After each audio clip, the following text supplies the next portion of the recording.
Bonjour à tous, je m'appelle Sarah Reber, je suis médecin de formation et après quelques années à travers les hôpitaux, les centres de santé, à essayer de trouver ma place, j'ai décidé de revenir un petit peu aux bases de mes valeurs et de mes convictions. J'ai pris le temps de me questionner sur ce que finalement je pouvais vraiment apporter aux gens, dans quel domaine finalement j'allais pouvoir m'améliorer ou donner le meilleur de moi-même et quelle était finalement ma vision du soin.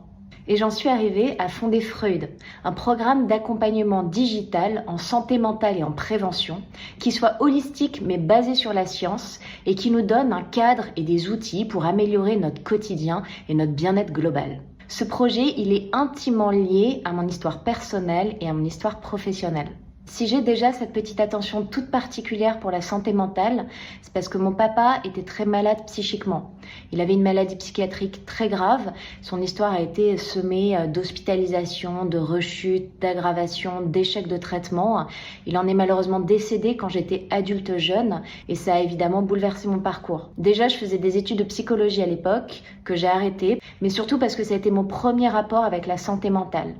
Avec la sienne évidemment, mais aussi avec la mienne. Inutile de vous dire que j'ai eu des moments d'adversité très compliqués quand j'étais jeune, que j'ai fait de nombreuses traversées du désert, mais aujourd'hui je suis bien là.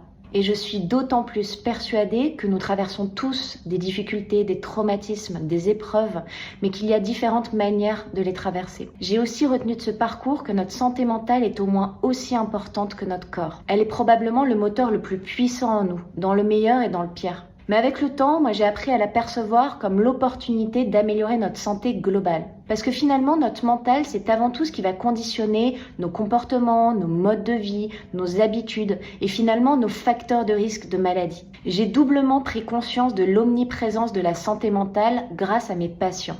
Stress, anxiété, symptômes dépressifs, burn-out, addiction, troubles du sommeil, troubles du comportement alimentaire et toutes les répercussions physiques de ces troubles sont le quotidien de la médecine générale. Et c'est malheureusement trop souvent un cercle vicieux. Ces situations vont modifier notre consommation d'alcool, de tabac, notre alimentation, notre activité physique, mais aussi notre rapport aux autres, notre rapport au monde. Tout est connecté. Et c'est donc bien au-delà des troubles psychiques. C'est simplement nos pensées, nos émotions, nos comportements, nos schémas parfois dysfonctionnels ou les détresses psychologiques transitoires comme des étapes de vie, des deuils, des ruptures, des licenciements qui font notre santé mentale. Et nous sommes tous concernée.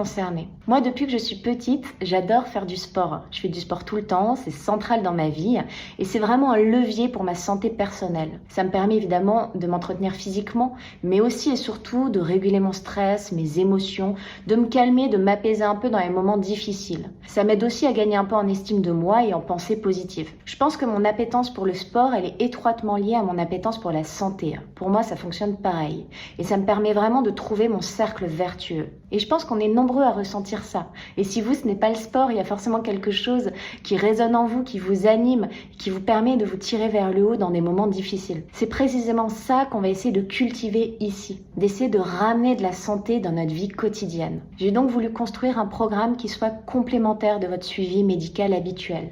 On ne vient pas remplacer votre médecin ou votre psychologue. On vient trouver des petits outils qui s'intègrent facilement tous les jours dans notre vie et on va comme ça essayer de retrouver un peu plus de pouvoir d'agir dans notre quotidien pour essayer de se sentir un peu mieux avec soi-même jour après jour.